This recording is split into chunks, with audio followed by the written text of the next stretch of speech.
à tous, je suis Jean-Marc Joannès, rédacteur en chef d'achatpublic.info, le média en ligne dédié à la commande publique dans tous ses aspects juridiques, économiques et professionnels. Bienvenue à cette 22e édition. Achat Public invite, je vous en rappelle le concept, pendant une vingtaine de minutes, en direct. Nos invités, toujours prestigieux, répondent aux questions pointues de ceux qu'on appelle par ailleurs les samouraïs de l'achat public. J'ai nommé Mathieu Laugier, Étienne Duclos. Bonjour. Je vous remercie de se prêter à cet exercice. Une 22e édition particulière puisque nous avons deux invités. Je vais commencer par Madame Olsina, Clémence Olsina. Merci beaucoup. Vous êtes la nouvelle directrice des affaires juridiques de Bercy. Bonjour. Un grand merci de venir nous voir et rencontrer les acheteurs publics. Merci de dans votre cette invitation. émission. Mais un grand plaisir. Et puis l'inénarrable, le formidable, le mondialement connu, le célèbre Pierre Pelouzet, médiateur des entreprises. Je rougis, merci Jean-Marc. qui commence donc une nouvelle série. C'est le deuxième invité. Vous étiez avec nous il y a près d'un an déjà. Eh oui, déjà. Pour nous parler, je crois, de délais de paiement. Car en effet, le thème de cette émission, c'est les délais de paiement, puisque nous rebondissons sur la dernière publication en commun, en partenariat, vous allez nous expliquer, entre la direction des affaires juridiques, l'OECP, dont j'ai oublié, c'est l'Observatoire économique de la commande publique, je perds tous mes moyens, moi, Bien. dès que je suis face à Pierre, et avec le médiateur des entreprises. Un grand merci, et peut-être pour commencer, pourquoi ce guide, pourquoi maintenant? Est-ce que vous avez pressenti peut-être l'urgence de travailler sur les délais de paiement dans les marchés de travaux? Absolument. Déjà, merci de votre invitation et merci de nous donner l'occasion avec Pierre de faire connaître ce guide que nous venons de publier sur les bonnes pratiques de facturation dans les marchés de travaux. Je vais commencer par rappeler, comme vous le disiez, que ce guide il est le fruit d'un travail collaboratif, partenarial, dans le cadre de l'Observatoire économique de la commande publique, que pilote l'ADAGE, la direction des affaires juridiques, mais qui rassemble les acteurs publics, privés du champ de la commande publique. Et donc ce guide, on l'a travaillé avec des fédérations professionnelles, la FFB, FNTP, la CAPEB, des associations d'élus, des praticiens de la commande publique que je tiens à remercier ici. Alors pourquoi ce guide et pourquoi maintenant? Je dirais d'abord qu'il répond à une préoccupation économique dans un moment particulier, puisque les entreprises ont fait face à des chocs importants.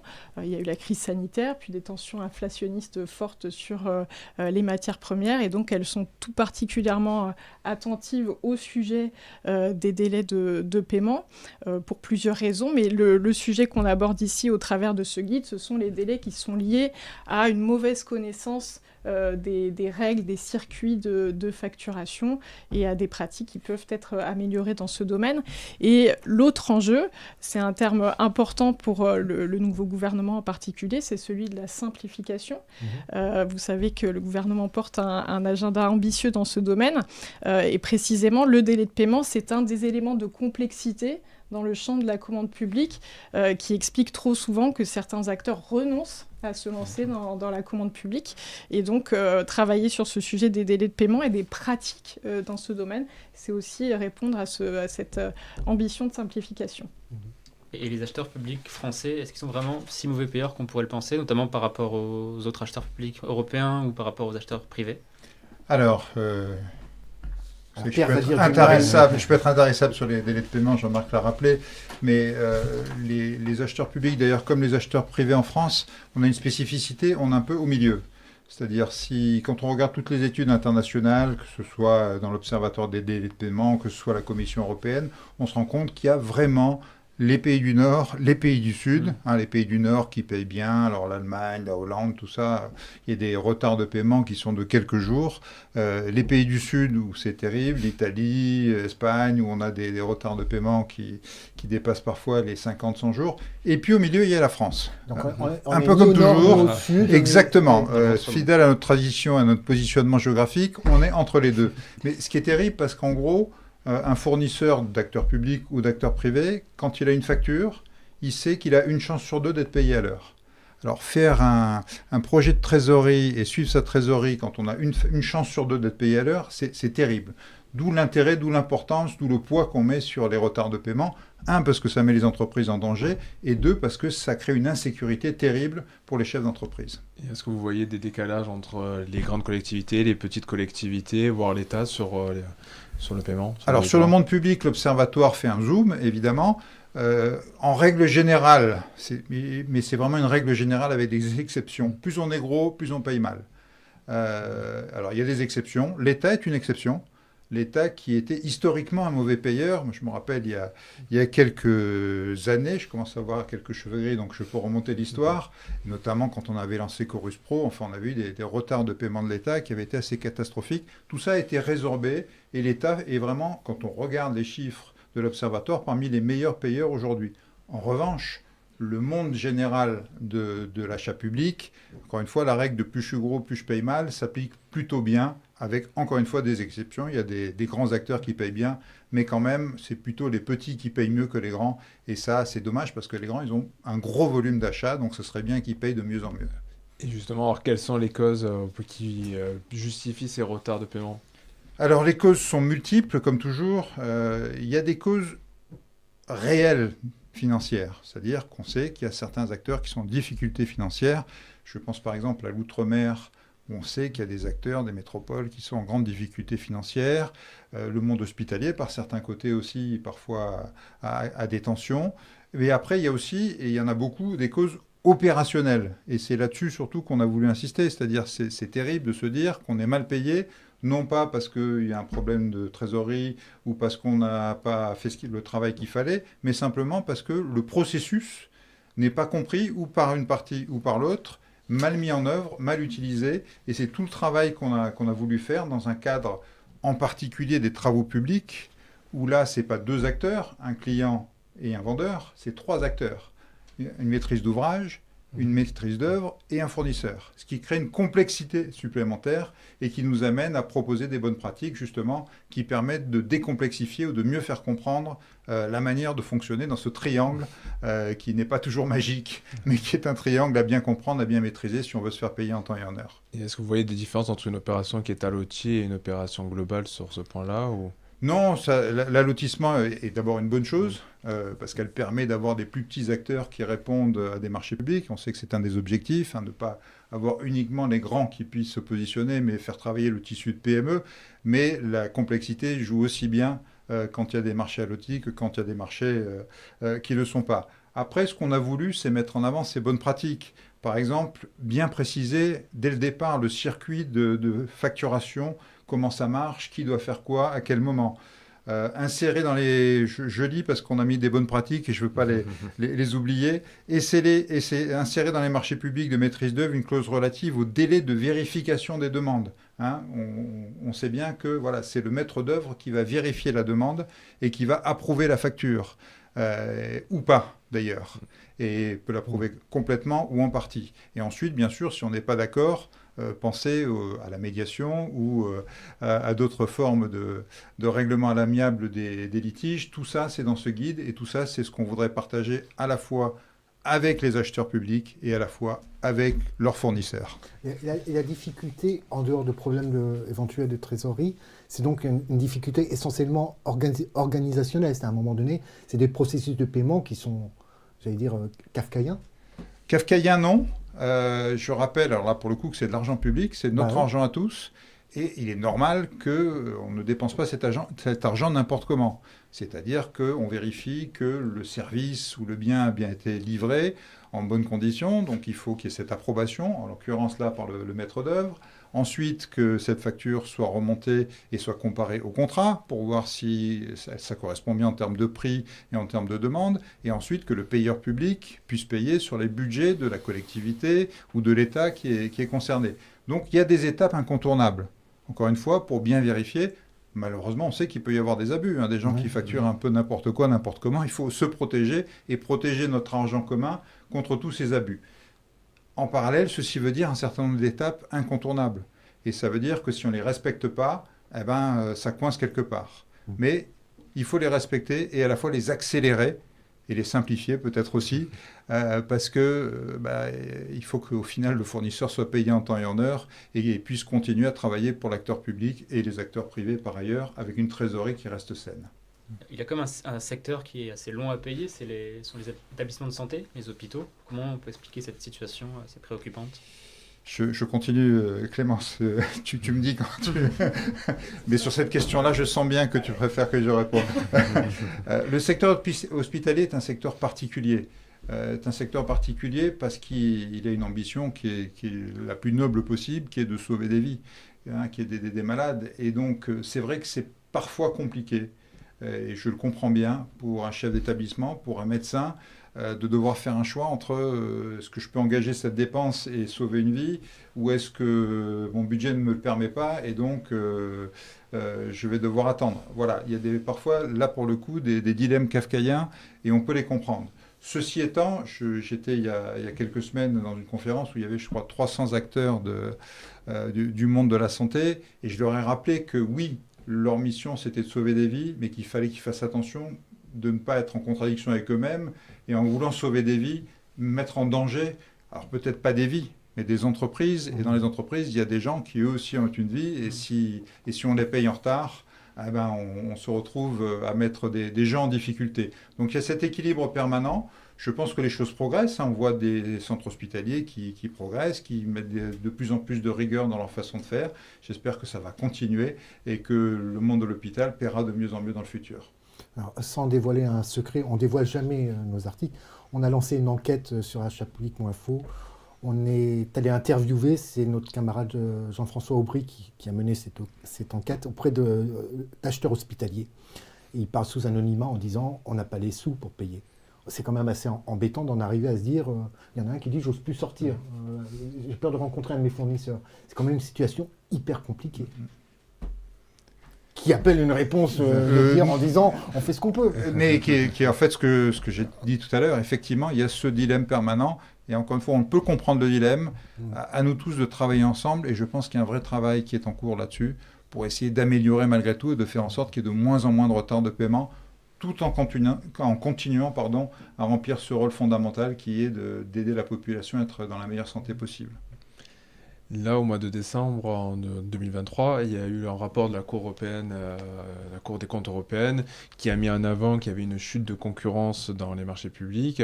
Est-ce que pour vous, le fait que les acheteurs publics payent en retard, est-ce que cela peut expliquer justement que les fournisseurs décident de ne plus postuler à un marché public ? Alors je vais répondre et je te laisse compléter si tu veux, bien sûr, Clémence.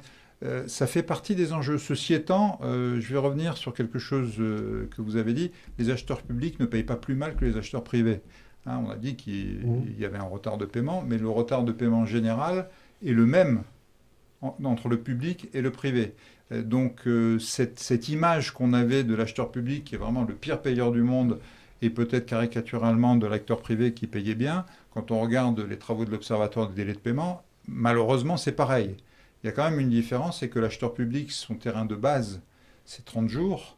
L'acteur privé, son terrain de base, c'est 60 jours. Donc même si l'acteur public paye en retard, il paye quand même peut-être souvent plus tôt qu'un acheteur privé. Donc le message qu'on peut passer à tous les fournisseurs, essayez les marchés publics. Ça vaut le coup, vous ne serez normalement pas plus mal payé, voire même peut-être mieux que si vous allez vers le privé. Oui, en fait, cette question de délai de paiement, c'est une partie du combat du gouvernement, des gouvernements depuis toujours, de renforcer l'accessibilité des commandes publiques aux PME. On est en plein dans le cadre.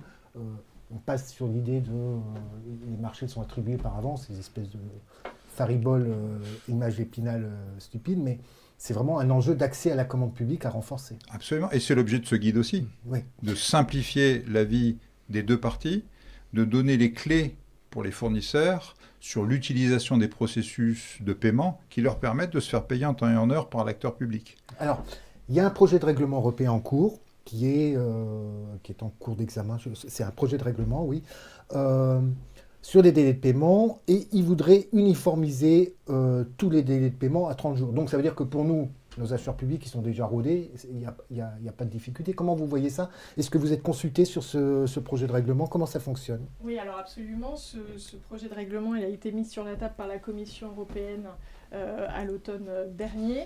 Il a vécu sa vie depuis à la fois au sein du Parlement européen et au Conseil qui rassemble les représentants des États membres. Donc la proposition phare, vous l'avez rappelé, c'est ce délai de 30 jours pour toutes les transactions, donc, y compris celles qui impliquent aussi le secteur public. Depuis lors, ce texte, il a vécu sa vie. Le Conseil a proposé du reste d'en faire une directive pour mieux coller aux traditions juridiques et aux habitudes organisationnelles des différents États membres. Et il y a une discussion qui s'est engagée aussi sur cette question du délai uniforme, de la possibilité d'y déroger pour certains secteurs économiques pour lesquels cet objectif apparaîtrait aujourd'hui complètement décalé. Donc ça, c'est une discussion qui se poursuit aujourd'hui et sur laquelle on attend à ce stade que la nouvelle commission qui a pris ses fonctions récemment donne des perspectives plus précises. Donc à ce stade, ça reste un horizon encore relativement incertain sur l'atterrissage de ce texte. Ce qui est certain, c'est qu'il répond à un enjeu, à un constat, une préoccupation partagée au niveau européen, c'est qu'une faillite sur 4 est liée à un problème de facture impayée ou de délai de paiement, et donc les États membres ensemble souhaitent apporter une réponse à cet enjeu important. Oui, parce que il y aurait peut-être des exceptions, c'est ce que vous nous dites, Madame Ossina, puisque effectivement pour le secteur hospitalier, ramener à 30 jours, on n'y est pas, donc ça peut être un peu compliqué. J'ai été étonné par une réponse ministérielle du précédent ministre des Finances, c'était Monsieur Le Maire, qui disait 30 jours, ça risque d'être compliqué pour les entreprises privées. Et moi, ça m'a un peu chatouillé. Je me suis dit, les entreprises privées, donc, elles vont avoir un statut particulier par rapport à vous, pauvres acheteurs publics, astreint à ces 30 jours. Ça vous paraît légitime, Pierre ? Oui. Ça me paraît légitime de se poser la question. L'enjeu aujourd'hui, c'est comme je le disais tout à l'heure, de faire payer à l'heure prévue pour pouvoir faire un plan de trésorerie et que toutes les entreprises se disent, là je travaille avec un acteur public, il doit me payer à 30 jours, je serai payé au bout de 30 jours. Là je travaille avec un acteur privé, il doit me payer au bout de 60 jours, je serai payé au bout de 60 jours. Donc le premier enjeu, et j'allais dire l'enjeu majeur aujourd'hui, c'est d'arriver à atteindre ça. Ouais. On s'en rapprochait année après année. Je vous rappelle qu'avant la crise de 2020, on était à 10 jours de retard moyen. Alors c'est pas formidable 10 jours, mais c'était beaucoup mieux que là où on était. Malheureusement, 2020 a fait exploser les retards de paiement, on est passé à 15-16 jours de retard. Aujourd'hui, l'année dernière, on était à 12 jours de retard en moyenne, et aujourd'hui, on est à 13 jours. Ce qui veut dire que malheureusement, on repart sur la mauvaise pente. Donc, se dire, on va raccourcir le délai légal aujourd'hui, alors qu'on n'arrive pas à payer déjà dans le délai légal actuel, ne peut que renforcer la complexité et la difficulté, surtout des petits acteurs. Ouais, parce que le petit acteur, lui, qui est coincé entre un gros fournisseur et un gros client, aujourd'hui, il paye à 60 jours d'un côté et il est payé à 73 jours en moyenne de l'autre. Demain, ça voudrait dire qu'il paierait à 30 jours d'un côté et il serait payé à 40, 50, 60 jours de l'autre côté. Donc ça va malheureusement encore mettre le poids sur les petits acteurs, d'où la réponse de Bruno Le Maire à l'époque, qui est de dire, attention, soyons prudents, avant de raccourcir le délai légal, faisons en sorte que les gens payent déjà en temps et en heure. Il y a quelques mois, le gouvernement a publié les données concernant les délais de paiement de toutes les collectivités. Oui. C'est un peu la pratique du name and shame. Ou fame.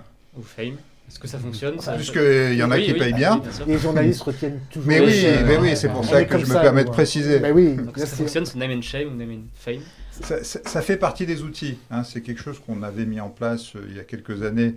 Je pense que ça remonte même à la loi Hamon, je ne sais plus laquelle, parce qu'il y a eu tellement de lois qui se sont penchées sur le sujet des retards de paiement qu'il y a eu beaucoup de mesures successives. Mais on avait mis dans la loi, et ça a été renforcé, je crois, par la loi Pacte, le fait de publier le nom des entreprises, pour le coup, qui sont sanctionnées par la DGCCRF. Ouais. Ça fonctionne plutôt bien, malheureusement, j'allais dire, parce que c'est pas mon but de médiateur. C'est pas votre truc. Hein. Moi, j'aimerais mieux qu'on fasse pas ça dans l'absolu, qu'on n'ait pas besoin de faire ça, mais ça fait partie de l'arsenal. Hein. De la même manière, à juste titre, les entreprises ont dit, d'accord, ok, nous, quand on est sanctionné, on apparaît dans les listes de la DGCRF et on peut être publié sur les journaux. Ce serait normal que les collectivités aussi aient la même chose. Et donc, l'Observatoire des délais de paiement publie effectivement les délais des collectivités. Et encore une fois, on voit qu'il y en a qui payent très bien, moyennement ou pas bien du tout. Et c'est une information publique. Après, notre but commun, c'est pas de clouer au pilori tel ou tel. Notre but commun, c'est de faire prendre conscience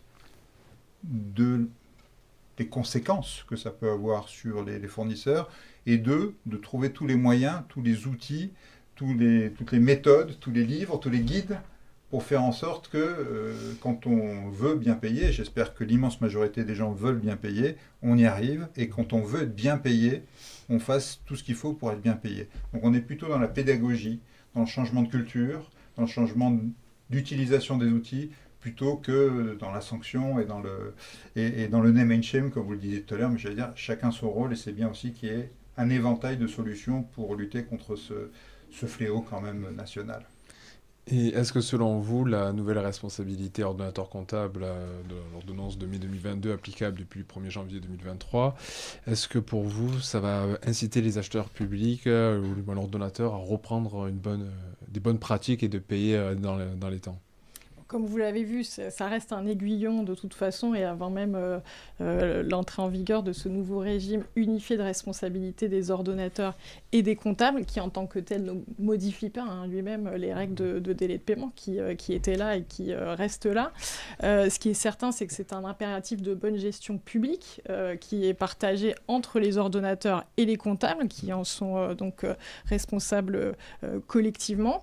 Et donc, il est très tôt encore pour dire ce que donnera ce nouveau régime de responsabilité. C'est une jurisprudence des juridictions financières qui est encore largement en cours de constitution. Ce qui est certain, c'est que nos collègues de la Direction générale des finances publiques, eux, en ont fait un objectif pour favoriser un partenariat le plus efficace possible entre ordonnateurs et comptables pour aboutir à des paiements les plus réduits possibles. Mais à noter que cette jurisprudence, elle commence à pointer. On a relevé sur achat public un jugement, ou un arrêt, je ne sais pas comment on dit effectivement, dans cette formation-là, de la Cour des comptes, qui condamne une secrétaire de mairie et non une DGS, tel que c'était indiqué dans le communiqué de presse de la Cour des comptes, puisque c'est une commune de moins de 2000 habitants, parce qu'elle n'avait pas transmis les devis pour des assureurs. C'est dans achatpublic.info, je crois qu'elle a été condamnée à 1 500 €. Donc il y a quand même un effet pour une secrétaire de mairie, 1 500 €. Il doit y avoir un effet un peu perturbant. Ce qui est certain, c'est que ce régime, il va rendre l'enjeu de la connaissance de la norme et de l'accès à la norme, dans cet objectif de simplification que j'énonçais tout à l'heure, d'autant plus important. Donc à nous, et ça fait partie des objectifs de ces guides, de faire connaître ces règles et de leur donner une traduction la plus pratique possible. Mathieu, fais-toi plaisir. J'allais dire, pour rester toujours dans les outils, donc un outil qui a maintenant quelques années qui est la facturage inversé. Oui. Est-ce que là aussi c'était un outil que vous conseillez aux acheteurs publics? Non seulement je le conseille, mais je le recommande. Alors la facturage inversé collaboratif, qu'on a renommé d'ailleurs paiement fournisseur anticipé, pour essayer de le rendre un petit peu plus... Sexy. Je cherchais le mot. À votre service. Plus positif. Plus positif. Je rappelle en 2 mots ce que c'est, même si je me rends compte qu'on dépasse un peu l'horaire. On y va. La facturage, tout le monde connaît, c'est je suis fournisseur, j'ai une facture, je l'envoie à mon client, mais j'ai besoin de l'argent tout de suite. Donc je vais voir un facteur, un banquier ou un organisme financier, et je lui dis, s'il vous plaît, donnez-moi l'argent tout de suite. Et il dit, d'accord, je vous donne l'argent tout de suite, mais je prends un taux d'intérêt, et un taux d'intérêt un peu élevé, parce que j'ai un risque, le risque qu'au final, votre client ne vous paye pas. Donc ça, c'est le factoring traditionnel. La facturage inversé, ou le paiement fournisseur anticipé, c'est un accord entre les fournisseurs, le client et la banque, où on envoie la facture au client. Le client déclare, oui, je reconnais cette facture et je la paierai à échéance. Cette information est envoyée à l'organisme financier, qui du coup peut financer la facture à un taux évidemment beaucoup plus bas, puisqu'il n'a plus de risque, à part la défaillance du client, donc un risque extrêmement faible. Et cet outil qui est fabuleux, parce que c'est un outil de confiance tripartite qui permet de financer des factures à des taux extrêmement bas, et malheureusement sous-utilisé. Il commence à être utilisé dans le privé, pas assez dans le public, et pourtant, il y avait un doute, on a fait passer dans la loi Pacte un article disant « Oui, acteurs publics, vous pouvez utiliser le paiement fournisseur anticipé ou la facturage inversé collaboratif ». Donc je ne peux que pousser tous nos auditeurs, acheteurs publics, à regarder le sujet. Ils peuvent nous interpeller à la médiation s'ils ont besoin d'aide là-dessus. On a même des appels d'offres tout prêts pour faire un appel d'offres et trouver les bons fournisseurs financiers pour le faire, mais c'est un outil qui vous permet d'aider vos fournisseurs, de leur donner de la trésorerie à des taux faibles puisqu'il n'y a plus de risque. Donc utilisez-le au maximum. Je pense que ça fait partie des outils collaboratifs qu'on doit et qu'il faut utiliser partout et le plus largement possible. On est quasiment au terme de cette émission, mais on va prendre le temps de travailler sur votre programme. Qui veut nous dire sur quoi il travaille d'abord dans les prochaines semaines et mois à venir ? Voilà, j'ai indiqué le mot-clé du moment, c'est la simplification. Donc ça va rester pour la direction des affaires juridiques la priorité du moment, avec des initiatives normatives. Vous savez que le précédent gouvernement avait présenté un projet de loi en matière de simplification, qui comportait d'ailleurs quelques dispositions en matière de commande publique. Et le Sénat en a d'ailleurs ajouté certaines. Ce projet de loi, il va vraisemblablement possiblement reprendre son cours dans les prochaines semaines ou les prochains mois. Donc ce sera à l'agenda de cette direction et sera possiblement complété aussi par des initiatives de niveau réglementaire. On travaille aussi, on a évoqué l'échelon européen, c'est un peu plus prospectif, mais la Commission européenne nouvellement installée a annoncé la révision possible des directives relatives à la commande publique. Donc ça se passe ? C'est un très grand dossier pour nous. C'est pas a priori pour demain matin. Donc il y a tout un travail de consultation qui va être engagé au préalable par les équipes de la Commission. Mais c'est un travail qui est déjà engagé pour nous et que nous allons partager avec tous les services de l'État qui sont concernés, mais aussi avec les acteurs économiques. Donc l'Observatoire économique et tous les partenaires avec lesquels nous avons l'habitude d'échanger seront partie prenante de ces réflexions. Et puis, c'est le sujet de ce guide aujourd'hui. Il y a la norme et il y a la façon dont on applique la norme.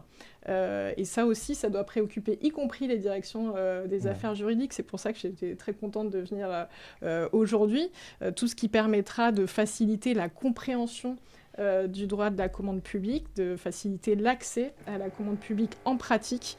C'est aussi un sujet de travail pour la direction des affaires juridiques. Donc on continuera de diffuser des guides et d'être à l'écoute des praticiens de la commande publique. Je vous pose la question, mais je me dis que vous n'allez pas pouvoir y répondre, mais je vous la pose quand même.